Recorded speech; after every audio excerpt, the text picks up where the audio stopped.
Idolatry. Nav Wisdom 15:1-17. You are God, good and true, slow to anger, and governing all with mercy. For even if we sin, we are yours, and know your might. We will not sin knowing that we belong to you. For to know you well is complete righteousness, and to know your might is the root of immortality. For the evil creation of human fancy did not deceive us, or the fruitless labor of painters, forms smeared with varied colors, sight of which arouses yearning in a fool, till he longs for the inanimate form of a dead image. Lovers of evil things, and worthy of such hopes are they who make them and long for them and worship them.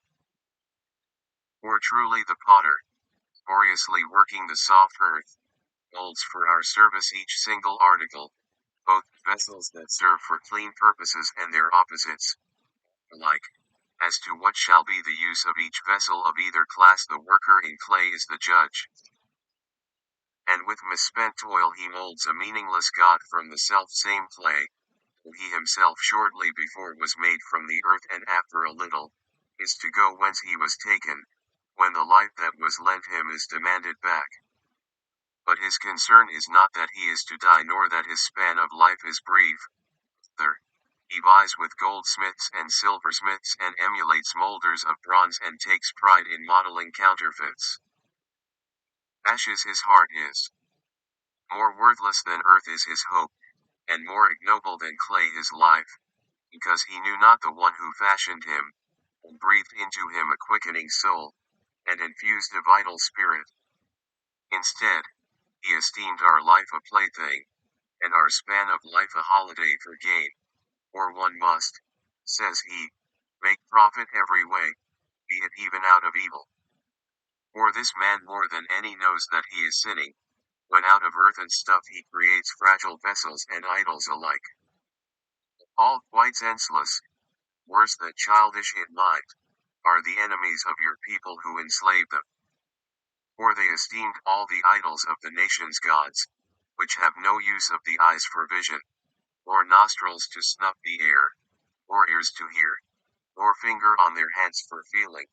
Even their feet are useless to walk with, for a man made them, one whose spirit has been lent him fashioned them. For no man succeeds in fashioning a god like himself. Being mortal, he makes a dead thing with his lawless hands. For he is better than the things he worships. He at least lives, never they. Exodus 20:2-6. God spoke these words: I am the Lord your God, who brought you out of Egypt, of the land of slavery. You shall have no other gods before me. Shall not make for yourself an image in the form of anything in heaven above, or on the earth beneath, or in the waters below. You shall not bow down to them or worship them.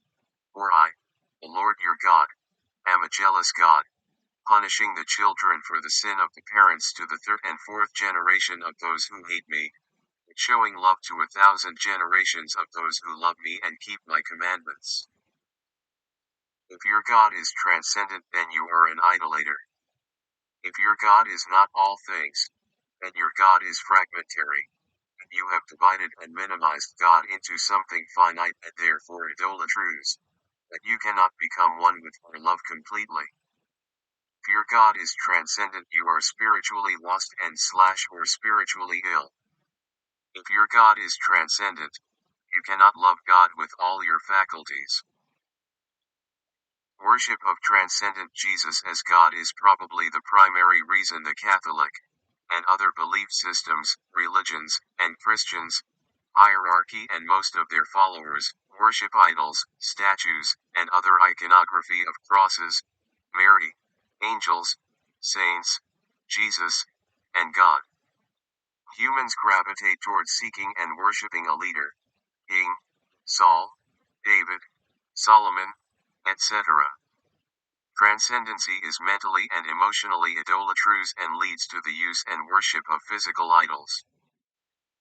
Gravestones, statues, crosses, good luck charms, possessions, autographs, antiques, art, articles of clothing worn by famous individuals or loved ones, money, success, drugs, alcohol, food items, work, careers, degrees, pictures, politicians, actors, musicians, religious and or cult leaders, saints, prophets or so-called prophets, Vaticans, temples, synagogues, churches, mosques, Kaabas, illusions of heaven, visualizations, narcissistic adoration of self, bars, relationships, sex objects, sports teams and stars, body parts of ours and others, destinations, local and national parks, memories, children,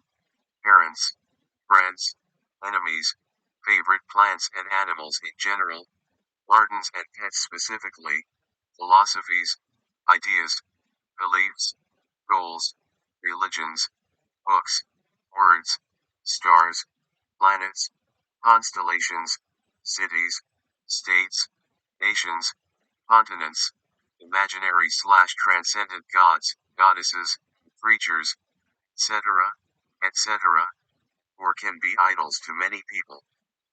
Almost anything can become an idol with the correct sequence of events leading one to worship and/or idolize it. Every major religion and almost all minor religions on the planet justify or allow some form of idolatry. Some accuse others of idolatry and are prepared to kill them because of it, while committing gross idolatry themselves. Even atheists and agnostics can be idolaters. One of the misleading benefits of idolatry is the sense of focus and purpose given to the idolater that produces a tranquilizing effect like a sleep aid or similar drug or meditating on one person, activity, location, spot, or thing. When we channel our attention, energy, and resources toward a specific focal point, we can enjoy the release of energy flowing to the idol. Harsher forms of idolatry drain energy, some to the point of death as in murderous religious beliefs, fatal attractions, private property, material possessions, alcohol, and drug worship.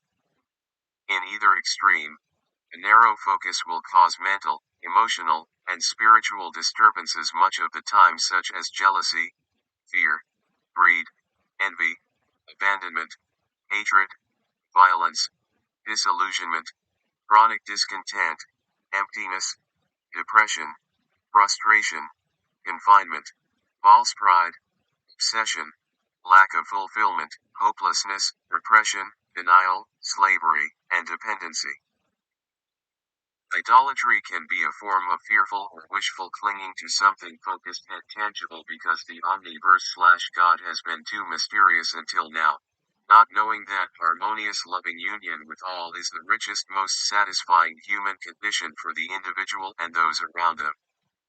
Idolatry is a childish phase that humans may grow through like playing with toys, or depending upon parents, if or when they are ready, willing, and/or able to mature.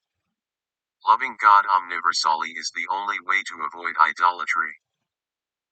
Without a relatively clear image or philosophical description of God or a God and a fulfilling method of union with all, rises an unconscious need to channel love somewhere. We create or are given an idol, good luck charm or spiritual pacifier to worship like little children that cling to their mothers and/or guardians for safety.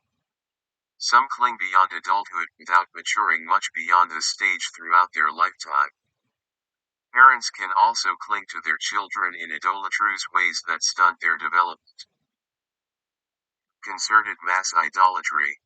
Humans feel a sense of unification while a large group is focused on one object, activity, leader or place like Mecca, Jerusalem, Rome, or a football stadium.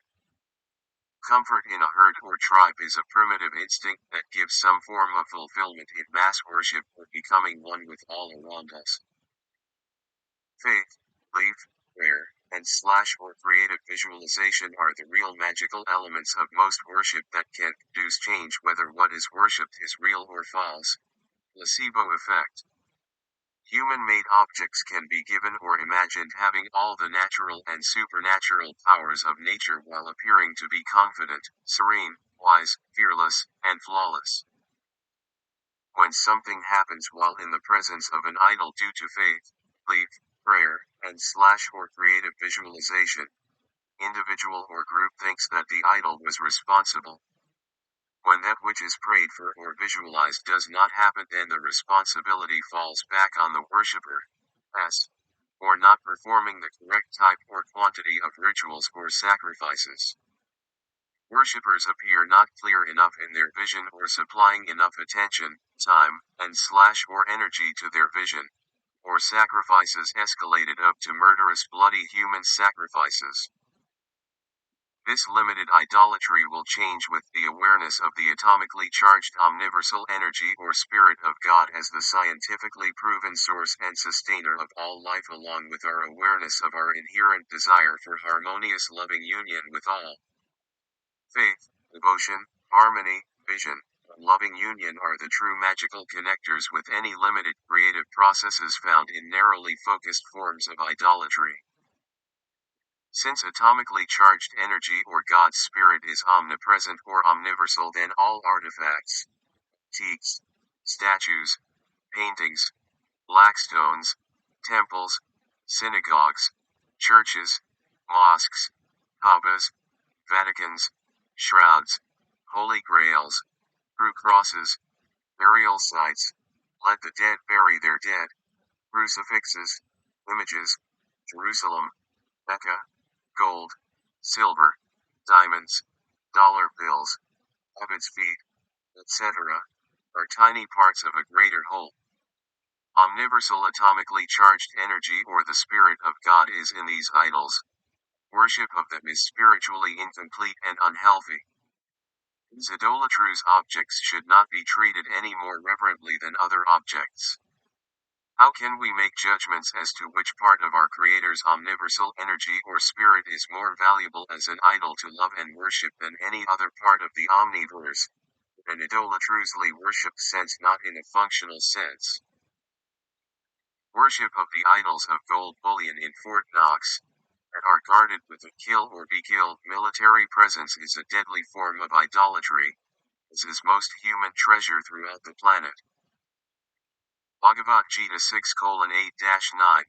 When, happy with vision and wisdom, he is master of his own inner life, the soul sublime, set on high, that he is called a yogi in harmony. To him gold or stones or earth are one. He has risen on the heights of his soul.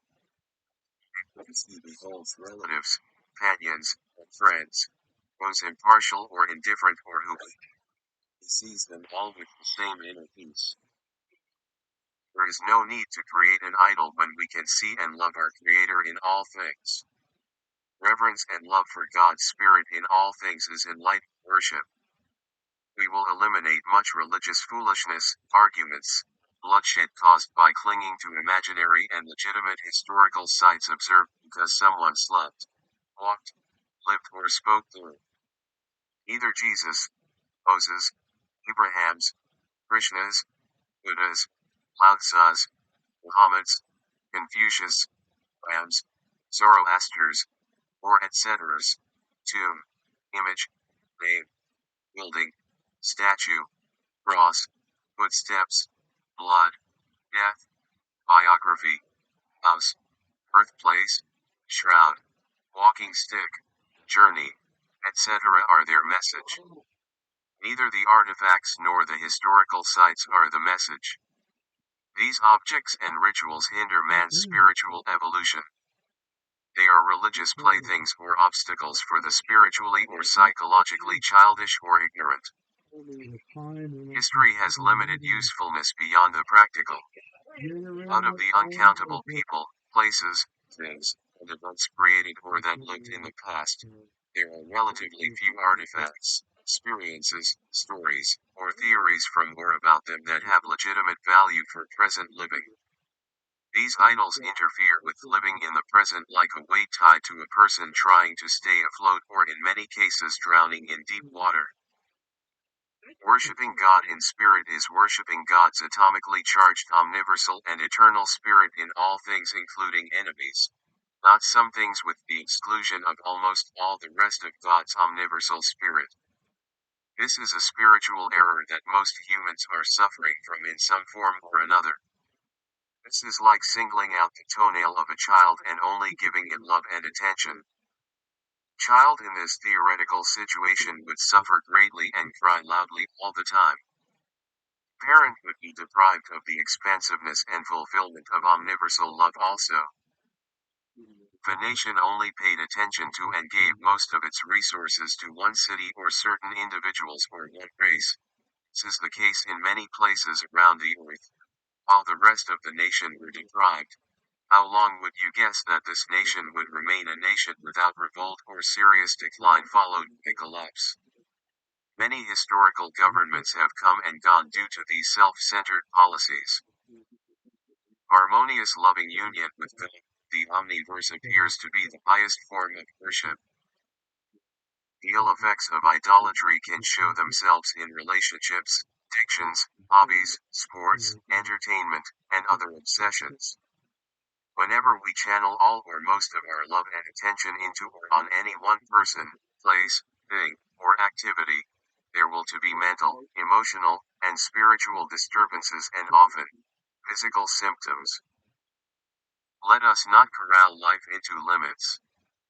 Let us live and love with all our senses among the particle vitality that we are, and which surrounds us in the ever-present atomically charged omniversal energy or spirit of God.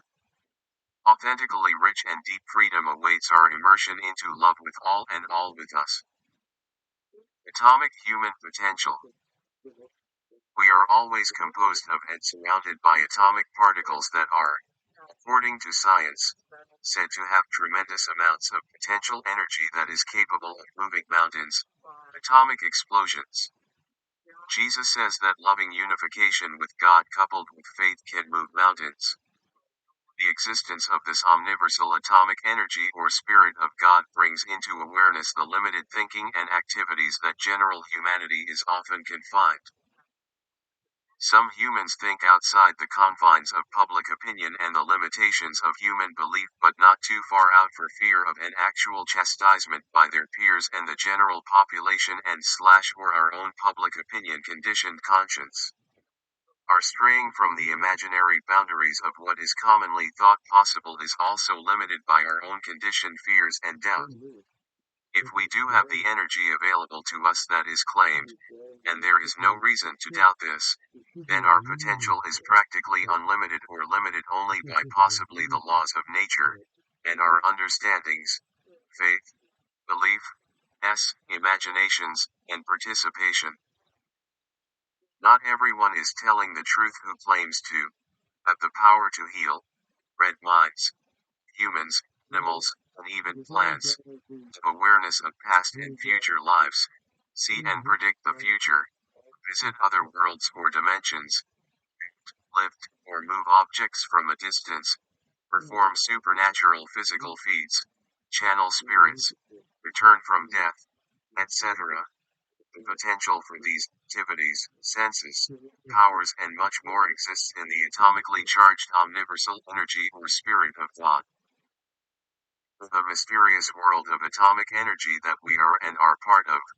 These and greater more diverse abilities may be our new standard of normal. Only someone who is ignorant of just how snail-brained even the highest IQ'd human genius is, relative to the vastness of the omniverse or God, disbelieve the possibilities of human potentials amid atomically charged magnificence. One of the hobbies of this and future generations may be to explore the possibilities that are open with the realization that the energy and potential available to us is not purely contingent on current commonly accepted physical and mental limits. We can, with legitimate belief and/or faith in our human potential, imagine more creatively and expansively the power, that is, available to us in the atomically charged omniverse or spirit of God. Even provably grounded science has generated its own mysticism by breaking down myths and barriers that used to limit ordinary activities and thought. Scientific breakthroughs have demystified some myths while generating more mystery around what is beyond our current comprehension. Life is still mysterious within the scientific and rational realm as each horizon explored exposes new frontiers. We have apparently infinite channels for scientific explorations into infinite space and the relatively indefinable smaller and smaller divisions of matter. Given that nuclear energy in a relatively small-scale nuclear reactor can energize all home and business electric circuits and machinery, televisions, communication devices, and systems, computers, machinery, and lights in a city, it becomes apparent that this same energy on a global scale can produce and sustain life on Earth and liven up any or all our common and yet to be discovered talents. The evolution of human knowledge and awareness are obvious historically documented developmental phases that indicate we may continue, barring global catastrophe, to evolve or develop our potential in ways that may appear amazing to even the most open-minded persons of today. Harmonious loving union with the atomically charged omniversal energy or spirit of God may not only be a social lubricant for expansion of human potential but it may be necessary for its use. Being consciously or unconsciously antagonistic towards any or all parts of the omniverse/God may limit the individual to the basic functioning of the human animal. To avoid creating more verbal barriers to human potential, we will end this chapter with this simple introduction to relatively limitless human potential and let everyone begin their unique exploration of the vastness of what it means or may mean to be an atomically charged human immersed in an atomically charged omniversal energy field or spirit of God or Holy Spirit. Faith and belief. Matthew 17:14-21 When they came to the crowd a man approached, knelt down before him and said, Lord, pity on my son, for he is demon-possessed and suffers severely. Often he falls into fire, and often into water. I brought him to your disciples, they could not cure him. Jesus said in reply, O faithless and perverse generation, how long will I be with you? How long will I endure you? Bring him here to me. Jesus rebuked him, and the demon came out of him, and from that hour the boy was cured. Then the disciples approached Jesus in private and said, Why could we not drive it out? He said to them, Because of your little faith. Amen. I say to you, you have faith the size of a mustard seed. Will say to this mountain, Move from here to there, and it will move. Nothing will be impossible for you. Faith and/or belief are valuable tools no matter what your religious or non-religious persuasions are. It can be faith in God, Jesus, Buddha, Krishna, Mohammed, Zarathustra, saints, higher power, Allah, abundance, leaders, ourselves, our purpose, doctors, athletic goals, modern medicine, home remedies, witch doctors, astrologists, psychologists, psychiatrists, hypnotists, science, placebos, idols, good luck charms, or any other. There is a presence within us that rebuilds, reorganizes, maintains all our organs, bones, chemistry, fluids, consciousness, and memories. Through a utilization and orchestration of a wide variety of vitamins, minerals, enzymes, proteins, carbohydrates, fats, etc.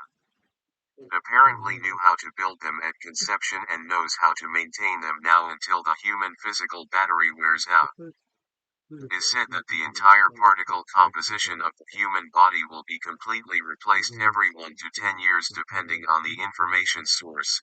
For the growing and developing youth it happens sooner while the more static elderly may take longer. This presence, when properly alive or healthy, can ward off and heal illnesses and injuries throughout the life of the body. Many of us take this healing presence for granted when we are well. We might also take this for granted when we want to be healed.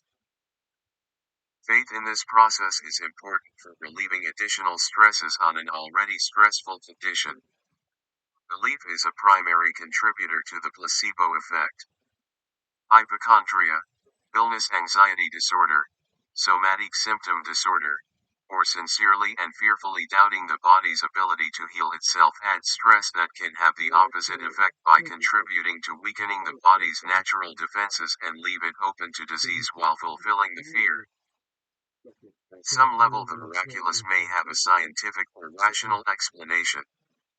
When or if the explanation comes to full awareness, then the mysterious and slash or miraculous may lose some or most of its all, like the magician's trick that is exposed.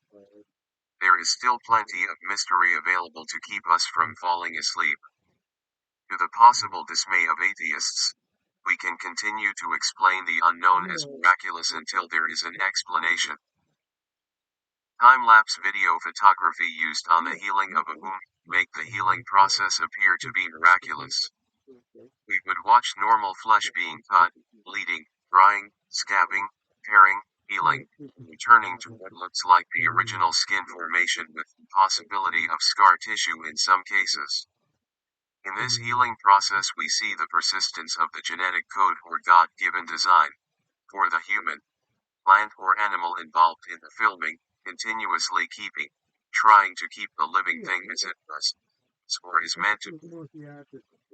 Research on and trials of medicines, prior to sales on the open market, involves actual and psychological sugar pills or placebos because psychosomatic illnesses and so-called real illnesses can be moved towards a cure or be cured solely by the influence of faith and slash or belief, even in scientific settings. A percentage of this placebo-controlled group will recover just by believing in the illusion of authentic medicine. A percentage of the control group taking the actual medicine will not recover because of lack of belief, among other variables. Faith and belief play major roles in reducing mental and emotional stressors such as fear and doubt that work against our body's inherent ability to heal, balance, and defend against foreign invaders and injuries. Commercials by pharmaceutical companies that give graphic descriptions of illnesses along with language that lends itself to psychosomatic fear and doubt are to be monitored, but if necessary banned or restricted, because of the reverse placebo effect of creating or manifesting an illness that was not there or reinforcing those that are. Hypochondriacs and others that are easily misled through toxic subliminal messages are more likely to be affected to a greater degree. Intentionally or deviously criminal or unintentional yet criminally negligent psychological manipulations for sales and profit. Session with the hypnotist for smoke cessation and other behavior modifications is predicated on having a willing subject. Those who do not believe or have faith in the hypnotist may either not be able to be hypnotized or not achieve the desired result during or after being hypnotized. Having faith in themselves and slash or their team or country benefits competitors in athletic events or wars. Faith in either gives confidence to the individual. Confidence increases strength, determination, stamina, and other commonly sought after positive attributes. Jesus on occasions mentioned the person's belief as a primary cause in his healing them. On the other hand, could not cure some people in his own hometown due to the lack of belief his neighbors had in him. Matt 13:54-58, Mark 6:1-6. These neighbors from his early childhood thought that he was just the son of the local carpenter, Joseph. His mother Mary did not possess any spiritual gifts apart from virgin birth. Nor had they seen anything special from his brothers and sisters. Apparently, they had seen him grow up and saw nothing unique about him. Their lack of belief prevented him from performing miracles and prevented them from receiving miracles. This doubt by Jesus' hometown neighbors in the common Gospels shows discrepancies between the common Gospels and the infancy Gospel of Thomas that shows him appearing reckless and almost evil with powers as a child. His hometown and much of the surrounding area would have been very familiar with his miracles and would not doubt if the infancy gospel of Thomas is authentic. Something is flawed. Matt 14:24-32.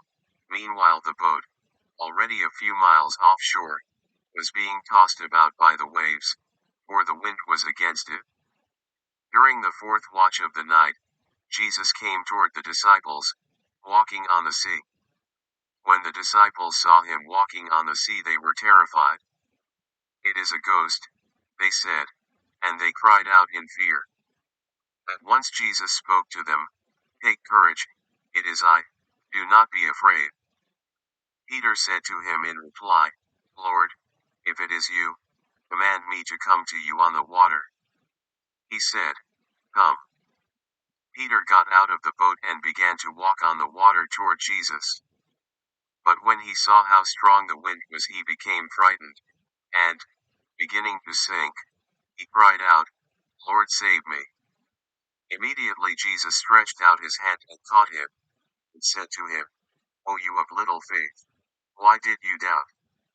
After they got into the boat, wind died down. We can have faith without love. We cannot have harmonious loving union with the omniverse/God without generating faith as a byproduct. One who is immersed in harmonious loving union with all has much faith without effort. Deeper we go into the euphoria of harmonious loving union with all in the omniverse/God, more faith we will automatically have. The more euphoria we feel, more motivation for and faith in love we will have.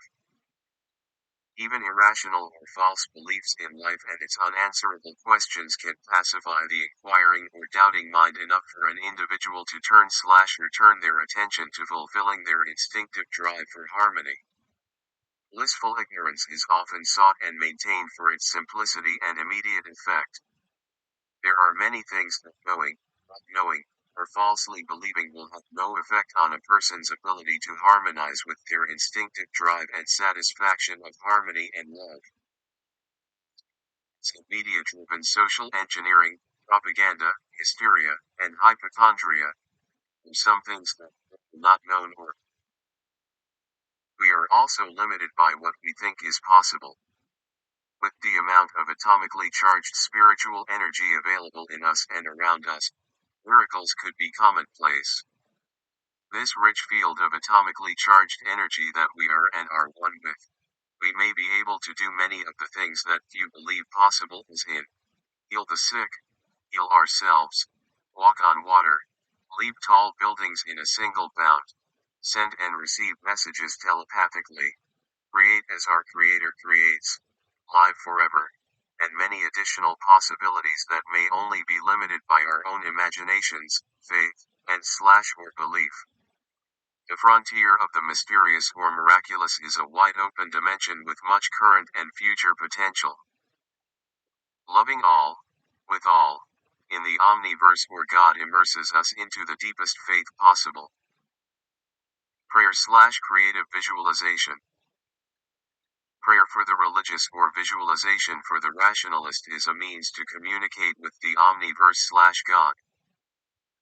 If we can clearly visualize something we want and remain committed to this vision without losing sight of it for several hours to many years, depending on the individual's intensity and clarity of vision coupled with simplicity of the request and the amount of faith or belief in this process along with the lack of creative dissipation through work, stress, addictions, excessive male sexual release, negative mental and emotional states, etc., will happen.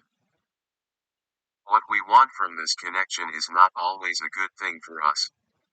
We may be begging for something from an addictive nature like a heroin addict pleading with their God for their latest fix.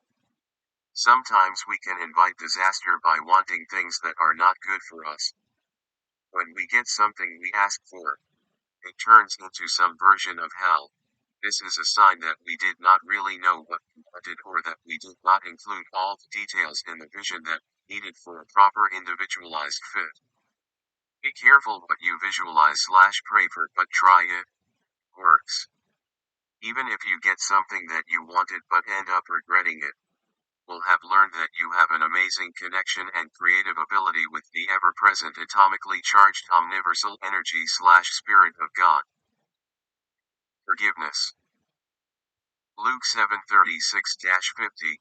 When one of the Pharisees invited Jesus to have dinner with him, he went to the Pharisee's house and reclined at the table. Woman in that town who lived a sinful life learned that Jesus was eating at the Pharisee's house, so she came there with an alabaster jar of perfume. She stood behind him at his feet weeping. She began to wet his feet with her tears. Then she wiped them with her hair, kissed them and poured perfume on them. When the Pharisee who had invited him saw this, he said to himself, if this man were a prophet, he would know who is touching him and what kind of woman she is. She is a sinner. Jesus answered him, Simon, I have something to tell you. Tell me, teacher, he said. Two people owed money to a certain money lender. One owed him 500 denarii, and the other 50. Neither of them had the money to pay him back, so he forgave the debts of both. Now which of them will love him more? Simon replied, I suppose the one who had the bigger debt forgiven. You have judged correctly, Jesus said. Then he turned toward the woman and said to Simon, do you see this woman? I came into your house. You did not give me any water for my feet. She wet my feet with her tears and wiped them with her hair. You did not give me a kiss. This woman, from the time I entered, has not stopped kissing my feet. You did not put oil on my head, but she has poured perfume on my feet. Therefore, I tell you, her many sins have been forgiven, as her great love has shown. But whoever has been forgiven little loves little. Then Jesus said to her, your sins are forgiven. A little something should be communicated from a spiritual perspective in the beginning, before we discuss forgiveness as it is commonly understood. When we immerse into loving God in all, with all our faculties, we will be in a state of forgiveness. When we become lovers of God in all, with all, we will no longer violate any aspect of our omniversal, omnipresent God. Therefore we will have truly rehabilitated, repented, and detached from our past sins or crimes. In this omniversal love we will automatically forgive others without effort, because you can't love all fully unless you free your mind of trash and enter your love center, which is outside of judgments and resentments and fears, or out of our judgmental mind. The lover of all does not allow negative thoughts, actions, emotions towards others. Omniversal love is emotional and psychological purity. Forgiveness is a common and practical principle in religion, psychotherapy, psychology, recovery programs, and general living because of the psychological and emotional inner peace it provides. Most of us have forgiven each other for urinating and defecating wherever we were when we were infants with little or no conscious effort. We have forgiven and have been forgiven our inability to communicate when we were children. We have forgiven and have been forgiven for most of the errors of ignorance as children that were committed by us, because of us, not always upon us. Criminal justice systems of the world have limits on punishing children and establishing criminal records for almost anything they do. Many of us have had our mental, physical, emotional, or spiritual maturation retarded by the obstacles of alcohol, schools, drugs, greed, escapism, love deprivation, educations, junk food, addictions, social ostracism, puberty, effective parenting, effective social environments, and other factors. Many of us have done some immoral, antisocial, and or illegal things as a direct result of the twists in our development, chemical imbalances and or because we were immersed in the influence of childhood and adolescence. Following this not-so-perfect developmental phase, we often drag around the stinking carcasses or memories of faulty interpersonal relationships from the past with their toxins of guilt, shame, resentment, victimhood, confusion, fear, depression contaminating our present life and the lives of those we encounter. Much or all the poisons emitted or secreted into our present by unresolved controversies in the memories of past experiences need to be cleansed from these memories if we are to have harmonious loving union with all in the present and in the future. All facts, memories, stories about ourselves that we do not, will not, or, we believe, must not tell others, are candidates for exposure through communication. Unwillingness to expose these items is a clue that there is some imaginary or real toxic emotional charge associated with them and hence a need for healing. Exposure is a first and often the last step needed for this healing, lest the listener cosigns or reinforces our psychosomatic poison. Don't allow this. Confess to an unbiased individual or group. Forgiveness of ourself, by ourself, may not provide the cleansing of conscience that comes from telling all the intimate details of our lives to another non-judgmental person. Complete honesty is a path to personal forgiveness and emotional freedom. Forgiving yourself without disclosure may be some form of psychopathic and possibly narcissistic mental illness at times because it often leads individuals to continue crimes, violations, or sins while always aware that there are no consequences for violating another. Inner guilt is normally a natural deterrent to harming others when external criminal punishment is not present, as in undermining trust of others with lies or hurting the feelings of a lover by leaving for another without proper consensual agreement. Complete honesty or confession to a non-judgmental and forgiving person or persons helps to separate us from our past. It is used as a path to forgiveness of self and a return to psychic purity. We objectify our past by exposing it to another person instead of being the subject. We stop feeling as though we are what we have done. Instead, we feel as though we have become detached from and find peace with these memories through forgiveness, without the ill feelings associated with them. What we have done becomes simply images in memory that do not pollute our present. We are currently living in the moment, and at this moment we are not repeating these errors nor are we those memories. The effects of the past may be real and still present, but memories of the past are imaginary. Daniel Webster, 1782 to 1852. There is no refuge from confession but suicide. Suicide is confession. Oscar Wilde, 1854 to 1900. Is the confession, not the priest, that gives us absolution. Mark 1:4-5 NIV. And so John the Baptist appeared in the wilderness, preaching a baptism of repentance for the forgiveness of sins. Whole Judean countryside and all the people of Jerusalem went out to him. Confessing their sins, they were baptized by him in the Jordan River. Apparently, all dysfunctional acts can be forgiven.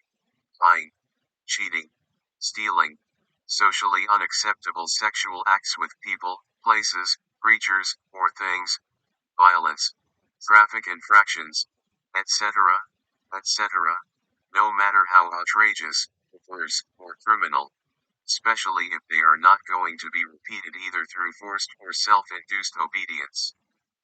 If we wish to have peace in this life and possibly the next, we will want to find forgiveness and learn to forgive the transgressions of others on a moment-to-moment basis, no matter how many times these transgressions happen to us or because of us. One way to achieve this is through continuous and complete honesty to an understanding human or group or a memory cleansing technique in the following paragraphs. A person's thoughts and actions may be in error. The being that they are, cannot be. Best way is to start moving into love will all in the omniverse or God, and the lack of forgiveness of ourselves and others will drop away from us as the cocoon of the caterpillar sheds to reveal the butterfly. Unforgiveness poisons our love. It has been said that you cannot change the past. It will now be said that you can change the way that you feel and think about the past in the present, or the future, because of a new insight or perception. Even the most horrendous memories can be converted into comedic, peaceful, loving, harmonious, interesting, or learning experiences that can benefit everyone. Past in the mind is imaginary or a series of images and can have almost any feeling that is currently associated with it modified or replaced with a new one, including increased negativity or toxic feelings if we are not carefully conscious. In exaggerating a resentment with exaggerated feelings of hatred, victimhood, or hostility. Preferable new emotional association is harmonious love, since this is the fruition of life and or evolution.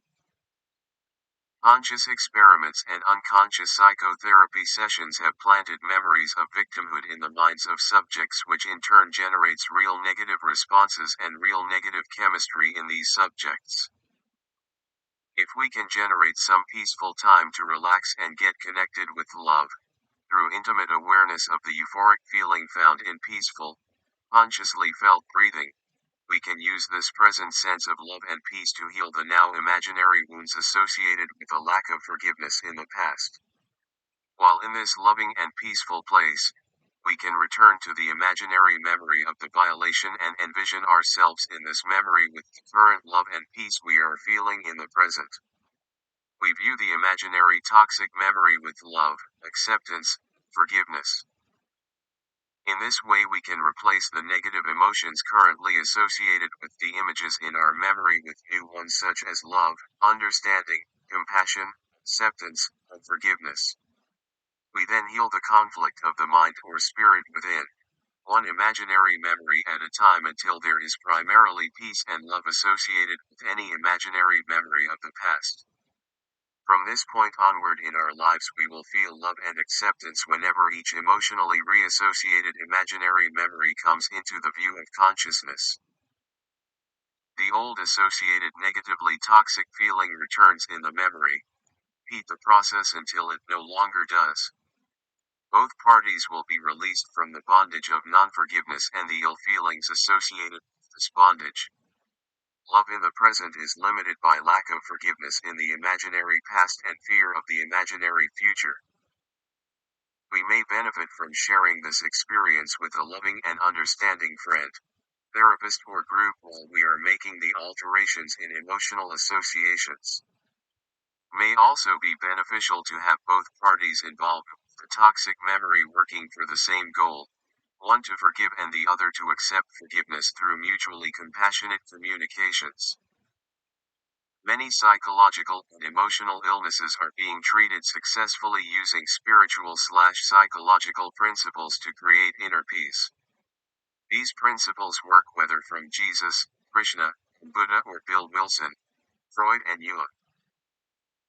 There is great value associated with being in tune with or in love with the atomically charged omniverse/God, our neighbors, and even our enemies in the moment.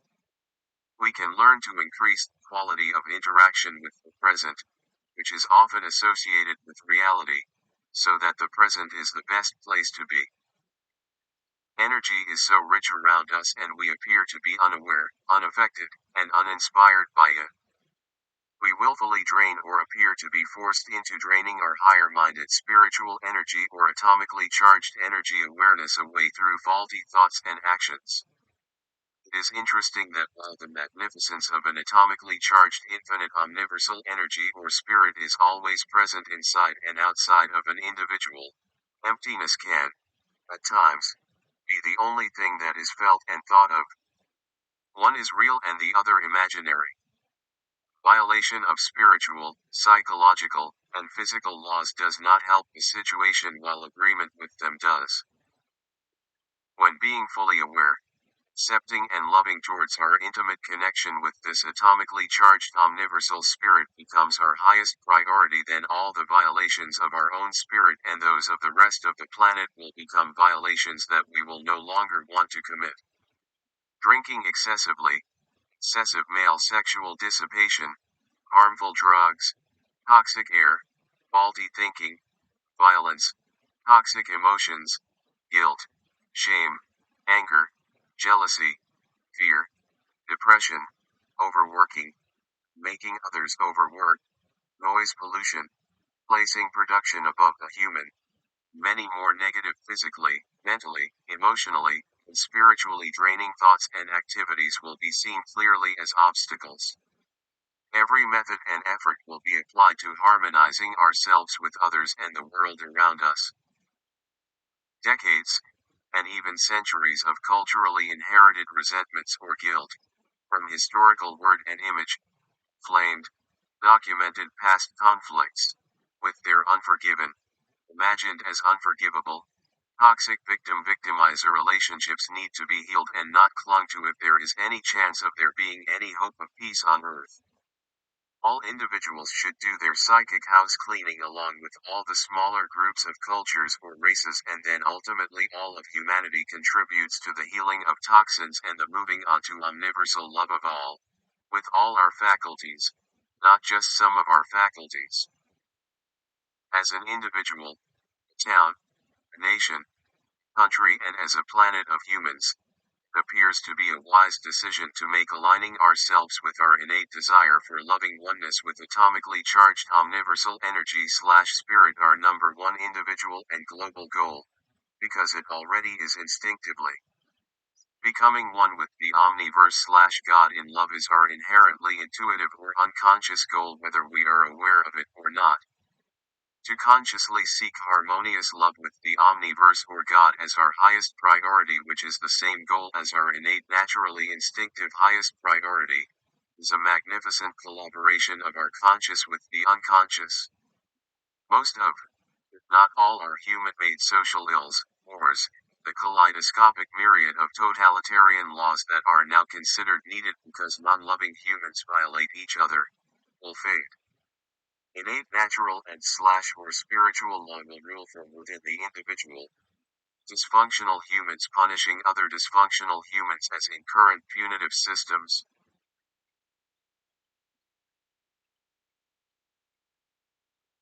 All right, that's the end of a little cluster of videos. That's 53 minutes. That's about what I assume the average attention span is good for, maybe. In particular, if they're not interested, but if they become interested, they could probably listen to a longer podcast, 3-hour podcast. Anyway, we're going to move on. We'll try to get another.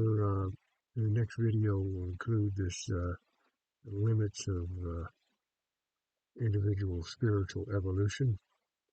But for now, that's the end of that little video. All right, we're going to move on to the next.